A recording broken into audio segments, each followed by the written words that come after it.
Gostaria que todos os irmãos abrissem, visto que hoje é um culto de doutrina. Eu não sei a forma como Deus vai se revelar para você. Uma vez eu preguei no lugar e reuni algumas pessoas. Isso foi que Deus falou, e cada uma recebeu aquilo que Deus tinha revelado para ela. As coisas de Deus, elas são tremendas, irmãos. São tremendas. Mateus capítulo 10. Eu gostaria que depois você deixasse o livro aberto. Nós vamos falar algo da parte do Senhor. O versículo que eu quero compartilhar com vocês é o último versículo do capítulo 10. Mas eu gostaria que você deixasse a sua Bíblia aberta. Faça como o povo de Bereia, para saber que tudo que está sendo falado está nas Escrituras Sagradas. Porque nem tudo que às vezes é pregado no altar é Deus falando. Temos que examinar a palavra. Glória a Deus. Porque Deus diz: ai daquele que terá o acrescentar. Quantos encontraram? Diga: encontrei. Ninguém tomou café hoje não, irmão? Quantos encontraram? Diga: encontrei. Quem não encontrou, escola bíblica ainda é o melhor lugar para se manejar bem a palavra da verdade. Ame a escola bíblica, ame, e você vai ver o que é que Deus vai fazer na sua vida e na sua casa. Vamos ler, versículo 42, todos. E qualquer que tiver dado, só que seja um copo de água fria, a um desses pequenos, em nome de discípulo, em verdade vos digo, que de modo algum perderá o seu galardão. Vamos mais uma vez? E qualquer que tiver dado, só que seja um copo de água fria, a um desses pequenos, em nome de discípulo, em verdade vos asseguro, vos afirmo, que de modo algum perderá o seu galardão. Vamos mais uma vez? E qualquer que tiver dado, só que seja um copo de água fria, a um desses pequenos, em nome de discípulo, em verdade vos digo, vos afirmo, que de modo algum perderá o seu galardão. A igreja diz amém, irmãos? Quando nós olhamos, irmão, para o capítulo 10, que Mateus escreveu, um relato acerca dos propósitos que Jesus Cristo revelou àqueles que Ele chamou, nomeou e capacitou para fazer a sua obra. E nós sabemos que cada trecho da Bíblia Sagrada é interpretado de acordo com a regra própria da palavra. Não é o homem que revela a Bíblia, é o Espírito Santo de Deus. Não é aquilo que eu acho que seja, mas aquilo que Deus sabe que é e que é. E quando nós analisamos, irmãos, esse texto aqui de Mateus, que eu pedi para os irmãos ler 3 vezes, Jesus, ele fez uma afirmação. Qual foi a afirmação que Jesus disse? Eu vos asseguro. Olha a segurança que Jesus dá no final do capítulo 10 do livro de Mateus. Jesus disse: eu vos asseguro. Quem foi que disse, igreja? Jesus. Então Jesus, ele assegurou que receberia um copo de água fria, que aqueles que dessem um copo de água fria, ele receberia um galardão. Galardão fala de recompensa, fala de um prêmio. Quando eu olho para essas palavras de Jesus Cristo, Jesus, ele encerra esse capítulo 10 falando acerca de uma coisa simples, mas ele começou com algo pesado. Ele começou como se fosse um balde de água fria jogando sobre os discípulos. Não foi fácil ouvir aquela palavra, porque no começo eles não entenderam. Porque tem pessoas que pensam que o reino dos céus, irmão, é qualquer coisa, é qualquer negócio. De maneira nenhuma, irmãos. Jesus veio a esta terra com um propósito de cumprir a vontade do Pai. E se você está com a Bíblia aberta, você vai ver aí, para você entender o que é o copo com água fria, porque eu já vi muitas pregações sobre o copo de água fria, mas você tem que entender o contexto. Todo texto existe um contexto, o fato, a história, a narração real, a narração principal. Olhe só o que diz o versículo 1, todos leiam comigo. E chamando seus 12 discípulos, ele não disse apóstolos, porque ainda não era apóstolo, eram discípulos. É aquele que recebeu o chamado de Jesus e levantou a mão para segui-lo. Uma vida de renúncia, como está aí na camisa da mocidade. Ninguém nasce discípulo, irmãos. Ele pode ter chamada para ser discípulo, como Deus disse ao profeta Jeremias: eu te chamei, te consagrei para ser profeta. Para ser profeta, cabia ele abraçar o projeto que Deus tinha para ele. A chamada Deus faz, é Deus que vai ao encontro do homem. Olha só o que diz aqui: e chamando seus 12 discípulos, deu-lhe o poder sobre os espíritos imundos, para expulsarem, para curarem toda enfermidade. Todos o que, irmão? Enfermidade e todo o mal.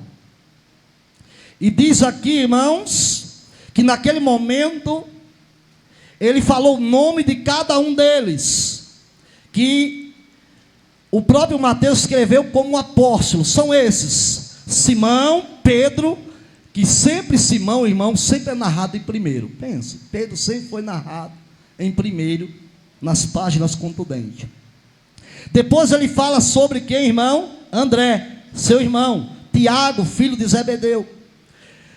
João, seu irmão. Filipe, Bartolomeu, Tomé, Mateus, o publicano. Tiago, filho de Alfeu, o Lebeu, apelidado de Tadeu. Simão, o Zelote.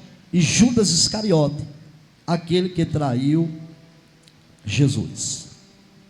Quando nós olhamos, irmão, para esse texto, para nós entendermos acerca o que é um copo com água fria, nós temos que ler do capítulo 1 em diante.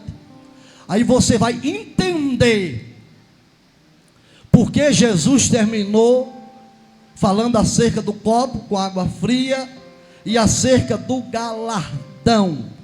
Porque estamos vivendo, irmãos, em uma época no século 21, que não é diferente da época, como nosso pastor tem pregado, não é, irmão? As pessoas são outras, mas o cenário é o mesmo. As pessoas mudam, geração vem, geração vai, mas o cenário é o mesmo. Até Jesus vir buscar aqueles que morreram, serão ressuscitados, e a sua igreja que está sobre a face da terra. Estamos vivendo o século 21, onde o ser humano, irmãos, ele quer ser o centro de todas as coisas. O ser humano, irmãos, ele quer, o ser humano sente, o ser humano deseja. Eu mesmo, irmãos, sinto dificuldade às vezes. Nós que dirigimos igrejas, os pastores, presbíteros, diáconos, que tem uma ação pastoral, às vezes a gente passa 40 minutos, 50 às vezes, conversando com alguém, ensinando acerca da palavra, mostrando a verdade, e no final de tudo, ela diz: olha, pastor, eu compreendo, mas não é bem assim. Diga misericórdia. Eu não entendo a palavra dessa maneira. O homem, irmão, está querendo se tornar o centro. Olha só, a Bíblia nos fala de um Deus que está no centro de todas as coisas. A Bíblia não ensina acerca disto, que o homem é centro. Não, Deus é o centro de tudo. A Bíblia diz que nós servimos a um Deus que Ele é todo poderoso. Ele não é poderoso, Ele é todo. João Batista, olha, tem alguém que é mais poderoso do que eu, e esse não batiza com água, batiza com o Espírito Santo e com fogo. O nosso Deus é um Deus soberano. Ele está acima de todas as coisas. O nosso Deus é quem governa. A rédea ainda está na mão dele. Ele é o maestro que rege a orquestra do universo e sabe quando o instrumento desafina e diz: está errado. É um Deus que tem uma vontade. A Bíblia diz que é um Deus, irmãos, que tem sentimento pelo homem. É por isso que Jesus disse, escreve aí, João: porque Deus amou o mundo de tal maneira que deu seu Filho unigênito, para que todo aquele que nele crê não pereça, mas tenha a vida eterna. Esse Deus, irmãos, é esse Deus que tem sentimento. É o Deus que diz: essa palavra precisa ser obedecida. Quando ele ensina acerca da oração, que os discípulos não sabiam como orar, ele disse: olha, primeiro, reconheça que você não só tem somente um Deus, mas esse Deus se tornou teu Pai. E outra coisa, não é meu Pai. Jesus podia dizer meu Pai que já céu, não. Ele disse nosso. Diga, teu irmão, é nosso. É meu e seu, Ele é Pai. E o Pai só dá o melhor para aquele que é filho. O Pai só dá o melhor para aquele que é família. O Pai só dá o melhor para aqueles que andam na retidão. Está entendendo o que é que Deus está dizendo hoje, nessa noite? O nosso Deus não mudou. As suas regras não mudaram. Seus princípios de vida não mudou. Mesmo nos caprichos do homem moderno na terra, o nosso Deus não mudou. A Bíblia não mudou. A Bíblia continua sendo a inerrante palavra de Deus. Ela é a palavra inerrante. Jesus diz: a minha palavra é espírito e vida. Nós estamos em 2023. Se daqui 700 anos Jesus não vier buscar a igreja, 2723, geração vai, geração vem, geração vai, geração vem, e a Bíblia ainda é a palavra de Deus. Ela não renova, ela é viva. Ela renova a vida do homem fraco, limitado, mas ela é viva, ela é soberana. Quanto mais você lê, é um poço profundo para revelações do céu sobre a face da terra. Olha, teu irmão, ele está lendo a Bíblia, meu filho, ou está lendo historinha, ou está olhando contos. Não, a Bíblia é a verdade de Deus na terra. Levanta a tua mão e diga amém. O capítulo 10, irmãos, parece que é um balde de água fria. Você pode dizer, por que, pastor? Porque Jesus começa dizendo aos seus discípulos sobre que ele queria um discipulado radical. Diga, um discipulado radical. Origem, diga origem de raiz. Porque quem tem origem, quem sabe a origem, quem tem raiz, não tem vento, não tem tempestade, não tem nada que tira você da presença desse Deus lindo e desse Deus poderoso. Possa ver aqui, irmão, no capítulo 10, versículo 1, que Jesus naquele momento, irmãos, ele fala, e ele nomeia, ele faz a chamada. Jesus chamou esses homens, deu autoridade a eles, sobre o que, irmão? Primeiro, sobre os espíritos. Olha só, irmão, Jesus chamou eles e deu autoridade sobre os espíritos impuros, curar todo tipo de doença. Esses são o nome dos 12, e ele revela cada um deles. E ele já começou a fazer o que, irmão? Dando autoridade. Irmão, só quem dá autoridade é quem confia. Olha para o teu irmão e diz assim: Deus acredita em você. Alguém não pode acreditar, presbítero Jame, mas Deus acredita em você. Ó teu irmão, meu irmão, não desista, porque Deus acredita em você.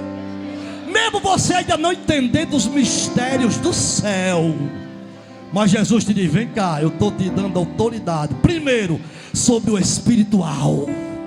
Não é sobre o material, não. Começa no espiritual. É por isso que Paulo disse: santifique o vosso corpo, alma e espírito. Foi isso, irmão? Não, nanina, não. Primeiro veio o quê? Espírito.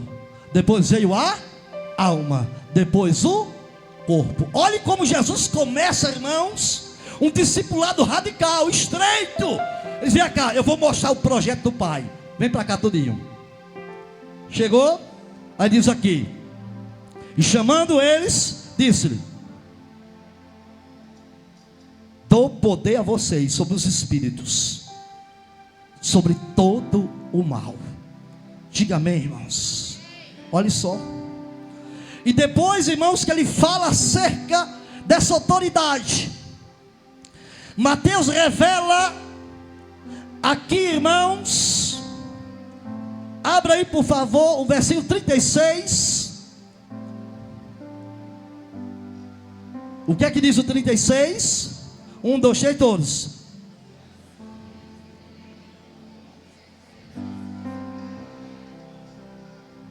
Aí Jesus começa agora a estreitar, diga, a estreitar os acontecimentos.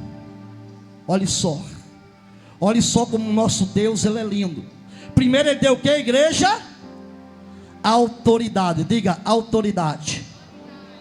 Depois ele estreita, ele fala acerca de segui-lo, ele fala acerca de andar com ele, ele fala acerca de uma vida de renúncia. Olha só, ele estreita a comunhão. Ele diz aqui que não tomar sua cruz e me seguir não merece, não vai dizer coisas como se você ama mais o pai, ama mais a mãe do que a mim. Olha só o que diz aqui, irmão, leia por favor. O 36, 17: assim os inimigos do homem serão seus familiares. Quem ama o pai ou a mãe mais do que a mim, não é digno de mim. Quem ama o filho ou a filha mais do que a mim, não é digno de mim. E quem não tomar sua cruz e não seguir após mim, não é digno de mim. Olha só, irmão, Jesus ele estreita, deu poder sobre ele e depois estreitou. Ele falou aos seus discípulos acerca de aquele que não quer tomar a cruz, de seguir ele, não merece. Aquele que colocar qualquer pessoa, pai, mãe, filho, esposa, acima dele, não merece ele. Olha só, irmão, quantas palavras duras, quantas palavras difíceis que Jesus falou naquele momento. E a Bíblia nos mostra que essa proposta é para minha e para a sua vida também.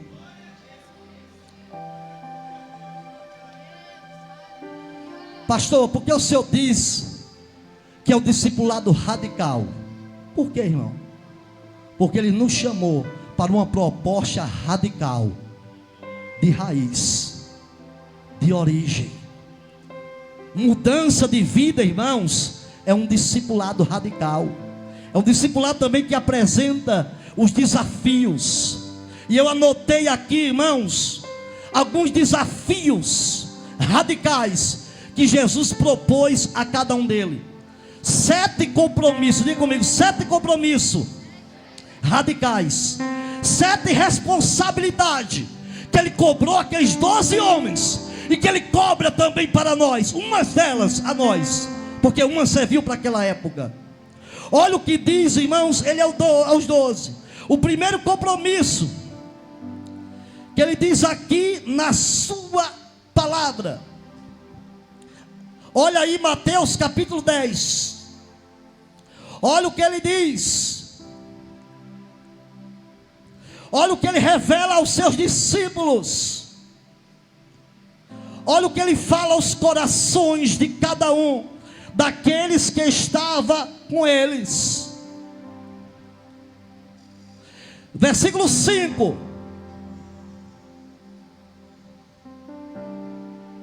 que é que diz aí, igreja?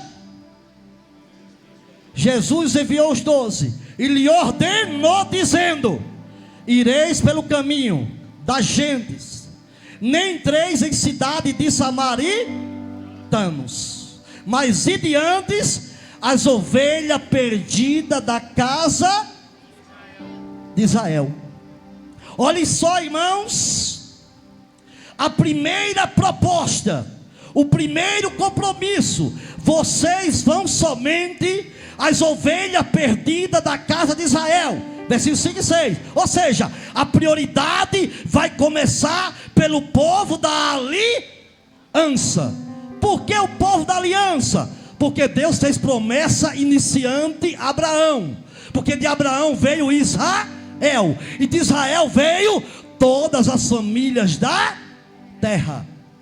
Deus tem compromisso com a sua promessa. Ele não volta com a promessa. Olhem só, irmão, eu vou dar poder e autoridades. Eu vou dizer o nome de cada um de vocês. Nomeou cada um. Disse: olha, eu vou enviar vocês agora, mas primeiro vocês vão para a casa de Israel, para as ovelhas da casa de Israel.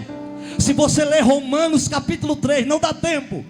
Paulo escreve ao Romano: primeiro judeu, depois gentios. É uma questão de prioridade do reino dos céus. Porque Deus disse: Abraão, sai da tua terra.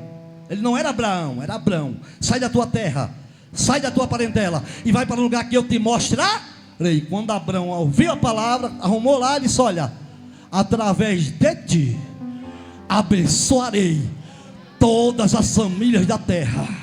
O Moisés que está lá em Londres, os irmãos que estão aqui na cidade de Rio Largo, eu vou abençoar todas as famílias da terra. Olhem só o propósito que Jesus revelou. Chamou os 12 e disse: primeiro eu vou cumprir a promessa de Abraão. Primeiro na casa dos filhos de Israel. Não entre em Samaria, não entre na casa de ninguém. Primeiro é eles. Diga: Jesus tem as prioridades. Ele faz como Ele quer. Ele iniciou um povo para abençoar todas as famílias da terra.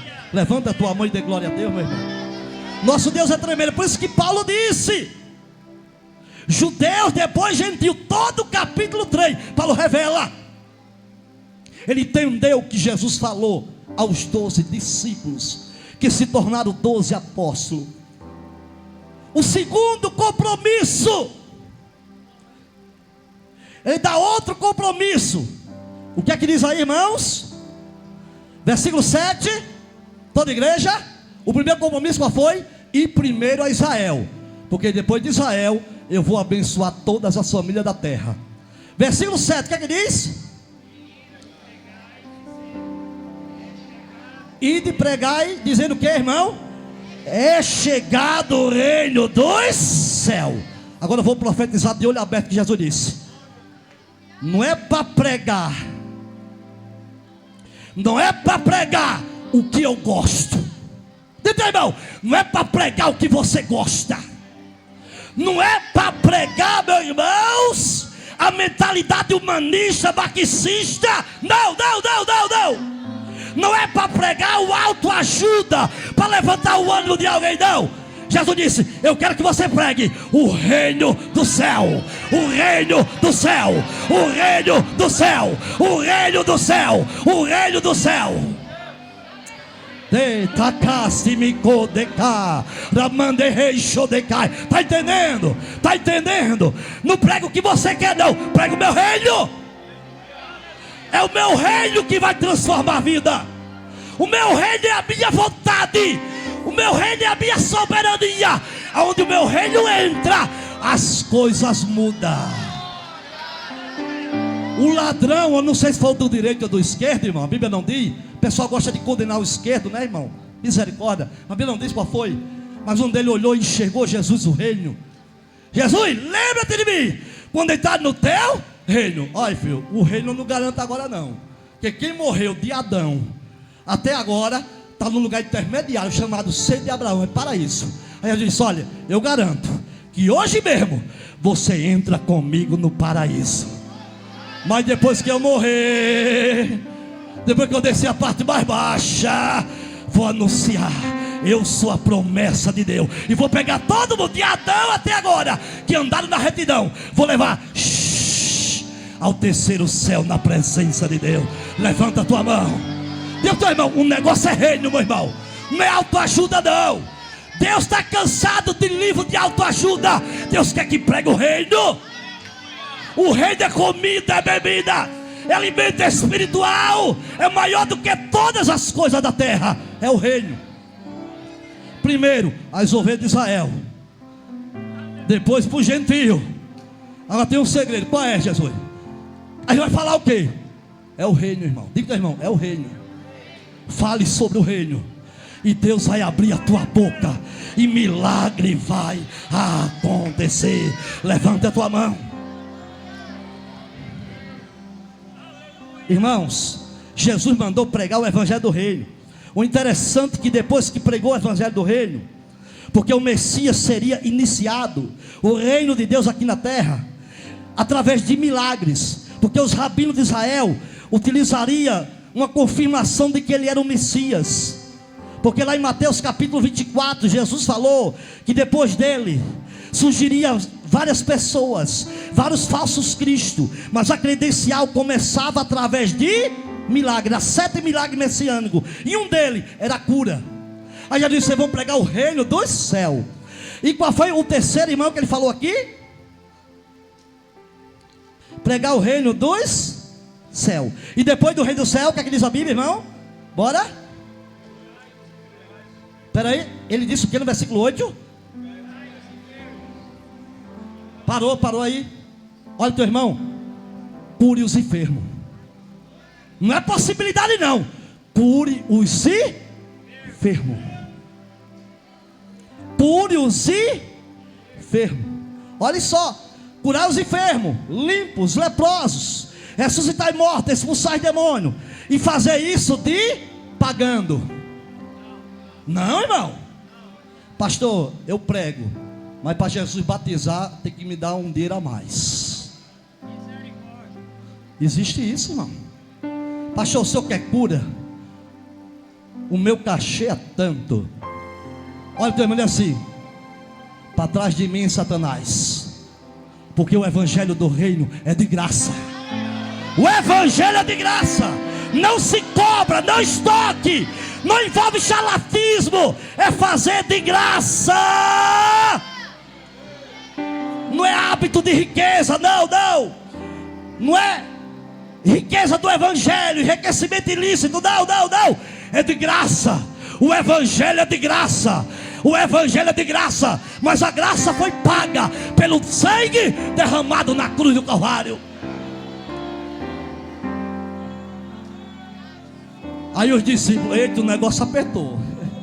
Me deu autoridade, mandou ir primeiro para Israel, depois para os gentios, depois disse a mim que é para pregar somente o reino. Não é bababá, nem desmedido, nem visão. Ninguém dirige igreja nem por visão, nem por revelação. É pela palavra. É o reino dos céus. É a palavra. Depois ele disse: olha, cure os enfermos. Agora tem uma coisa: você vai fazer de graça. Jovem, geração futura de Jesus Cristo até a vinda. Diga para o teu irmão: faça de graça. Porque o preço foi alto que Jesus derramou ali na cruz do Calvário. Não faça charlatismo com a unção de Deus, com a graça de Deus. Não. É de graça. É de graça. É de graça. É de graça. Mas claro, a gente vai trazer alguém para pregar, paga passagem, né, irmão? Abençoar é uma coisa, mas cobrar não. O evangelho é de graça. Entendeu, irmão? É de graça. De graça recebeste, de graça dás. Agora o negócio é o reino. Não prega o que você quer, pregue o reino. O versículo 9 continua o desafio. O que é que diz o versículo 9? Não possuis ouro, nem prata, nem cobre em vossos cintos. Olha só, ele continua o discurso. Ele fala sobre os preparativos para anunciar o reino. Jesus disse que a viagem missionária não faça nenhum preparativo de coisas, porque quem te chamou foi eu. Quem vai te abençoar sou eu. Quem vai suprir as tuas necessidades sou eu. Quem vai abençoar a tua casa sou eu. Quem vai abençoar a tua empresa, o teu comércio sou eu. Sou eu que vou te abençoar. Não fique preocupado que vai levar, o que não vai levar. É eu quem cuido da tua vida.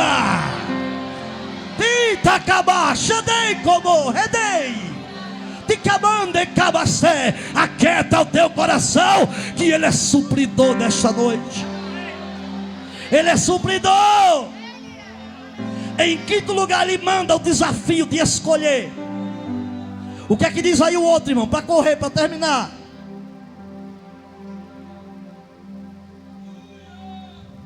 Versículo 11. O que é que diz? Em qualquer cidade ou aldeia em que entrades, procurai saber quem nela seja digno, e hospedai-vos aí de que vos retire. E quando entrares em alguma casa, saudai ela. E se a casa for digna, desça sobre ela a vossa paz seja convosco. Mas se não for digna, torna a paz de volta para vocês. A quinta compromisso que ele fala, ele manda o desafio de escolher as casas. Escolha as casas. Nós vamos entrar nessa rua. Eu não vou dizer, entre na rua tal. Não, você não é robô. Diga, irmão, você não é robô. Os propósitos de Deus já são desígnios. Anjo Gabriel, vem cá. Capítulo 1 e 26 do livro de Lucas. Vem cá, Gabriel. Pois não, Senhor. Hoje é o 6º mês. Já entendi, Jesus. 6º mês. 6º mês de quê? Que a prima de Maria estava grávida. Deus falou lá no céu. Diga, foi lá no céu. E doutor Lucas revelou algo oculto. Vá na cidade da Galileia chamada Nazaré. A rua tal, casa tal. Você não precisa nem de número. Eu sei onde mora todo mundo. Mas aqui ele não disse isso. Procurai as casas, escolha. Hoje eu vou entrar nessa rua daqui. Escolha a casa. Se a casa abrir a porta para você, diga, a paz esteja nesta casa. Olhe só o que Jesus falou. Olhe só o que Jesus revelou. Vocês vão escolher. Ela vai receber vocês. Mas se você insistirem e não for digna de paz, bater a porta da sua cara, bata o pó dos sapatos, a sandália, e saia, e a paz voltará para vocês. Jesus estava dizendo, irmão, que aquela rejeição não vai causar dano nenhum na vida deles. Porque o evangelho, irmão, não é todos que abraçam. O evangelho não é todos que abraça o evangelho do Senhor Jesus Cristo. E ele disse, se você pregar lá e ninguém aceitar, não se preocupe com nada, bate os pés, porque não vai afetar vocês em nada. Quem vai perder é eles.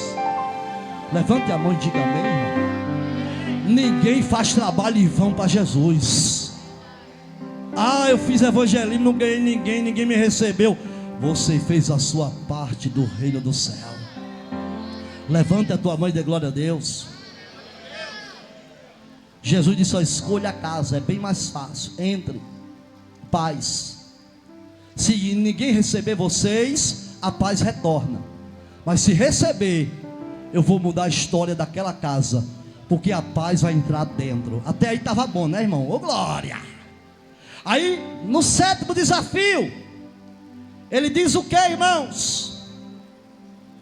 O 7º desafio, versículo 14, ou melhor, o 15, todos. Em verdade vos digo, que no dia do juízo haverá mais rigor para Sodoma e Gomorra do que para aquela cidade que não lhe recebeu. E eis que vos envio como ovelhas no meio de lobos. Porquanto sede prudente como a serpente, e simples como a pomba. Olhe só, irmãos. Olhe só o que Jesus falou. Olhe só o que Jesus revela. Ele disse que haveria, irmãos, momentos difíceis para o evangelho. Diga comigo, momentos difíceis. E ele começa a ensinar: acautelai-vos, porém, dos homens, daquele que vos entregarão ao sinédrio e vos açoitarão nas suas sinagogas. Serei até conduzido à presença de governadores e de reis por causa de mim, para lhe servir de testemunho, eles e ao gentio. Olhe só, irmãos, a sétima coisa que ele revela: que haveria ódio na vida das pessoas. Você estava levando amor e as pessoas estavam lhe dando ódio. As pessoas não iriam enxergar. Ele disse: discípulos, vocês vão passar momentos difíceis, porque o homem está chegando o dia que ele quer ser o centro. Tem homem que diz: se a caneta estiver na minha mão, acabou-se, eu mando em tudo. E vai haver perseguição. Olha só. E ele fala: vocês serão odiados pelos de dentro e serão odiados pelos de fora. E ele diz aqui: vocês serão odiados. Quem não tem mentalidade do reino vai lhe tratar mal. Quem não tem mentalidade acerca de Jesus vai lhe tratar mal. Eles vão olhar para vocês como pessoas insuportáveis. Eles não vão suportar a presença de vocês. Parece que as coisas não vão se alinhar muito. Era uma verdade que ele estava dando aos apóstolos. Mas Jesus depois, ele repete isso para trazer entender a cada um deles. Ele diz aqui, irmãos, que ele era um luz, que ele não desanimasse por nada, porque ele era um luz aqui na terra. Diga, irmão, você é luz aqui na terra. Você foi chamado para brilhar. Deus lhe deu poder sobre todas as coisas, mas vai haver rejeição.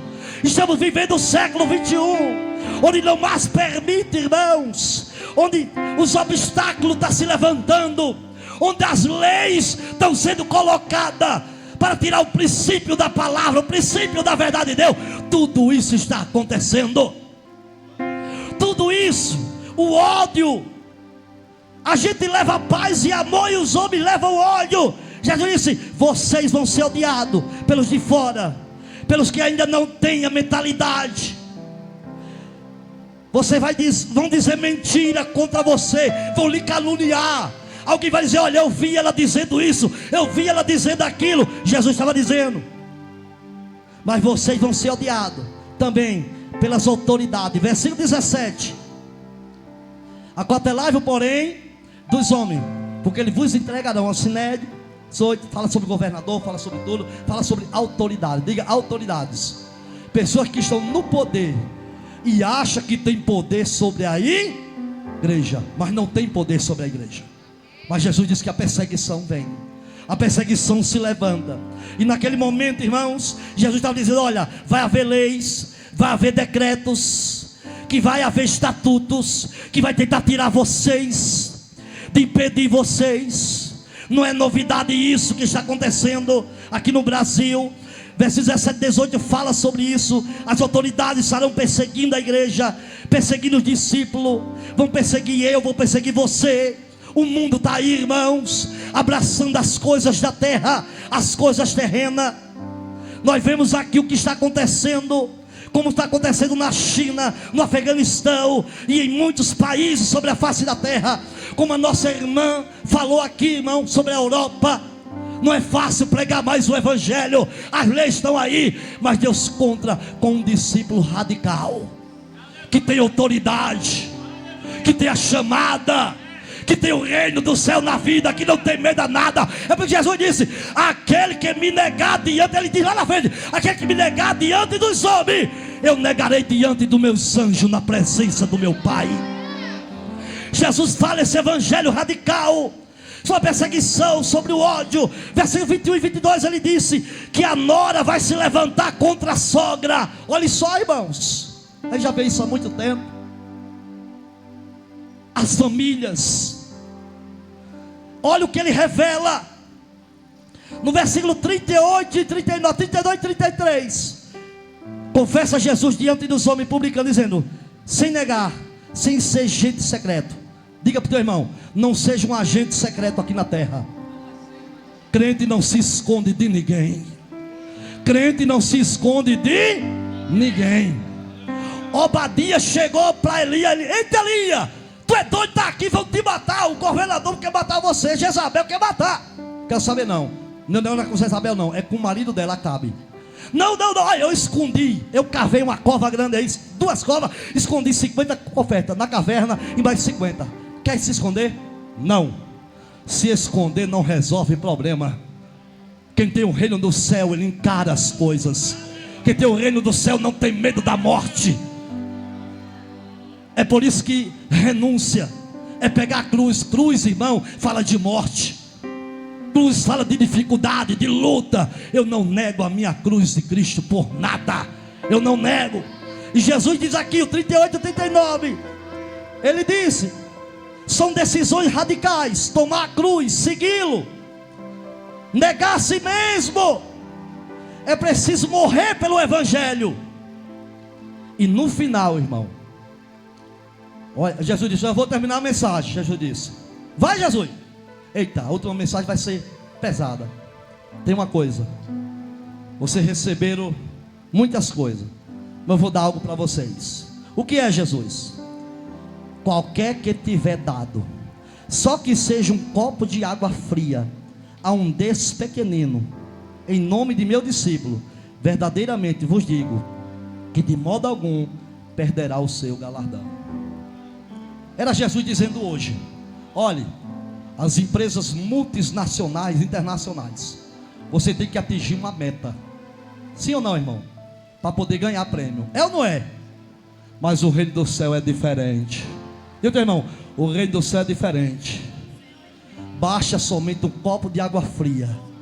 Alguém dá para um discípulo meu, o prêmio é grande. Está entendendo? O negócio é radical, discípulo. O negócio é reino. O negócio é verdade. Não quero ninguém disfarçado aqui no meio.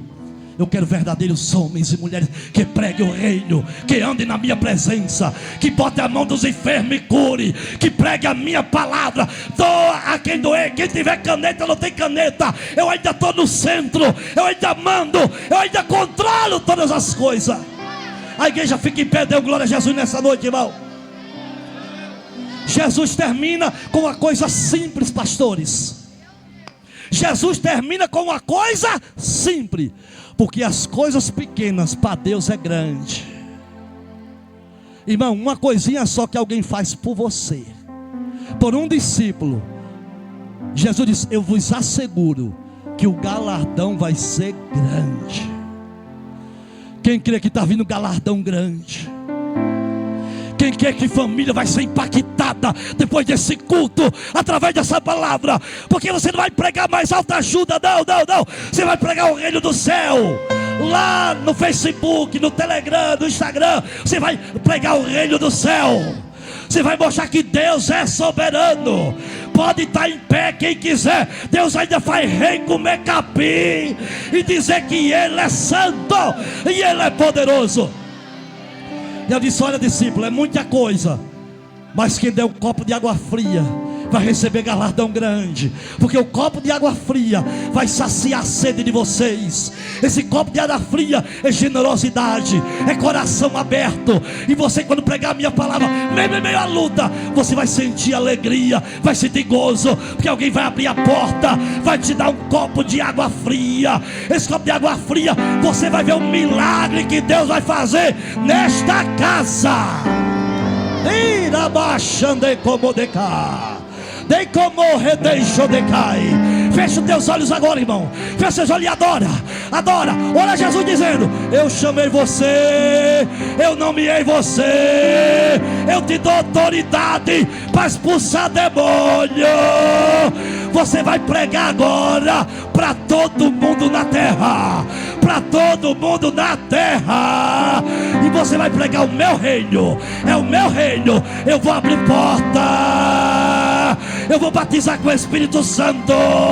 Eu vou renovar, eu vou curar. Eu vou fazer coisa grande. Adora. Alguém vai injuriar. Alguém vai te odiar lá na escola. Alguém vai te odiar lá na faculdade. Mas não vai faltar água fria. Não vai faltar água fria, não vai faltar refrigério. Levanta a mão e adora. Recebe, recebe. É de graça, é de graça. Eu prego de graça, eu levo a palavra de graça. Adora, adora, adora. Adora, igreja, adora, adora, adora. Adora por um minuto e diga: o negócio é reino. O negócio é reino.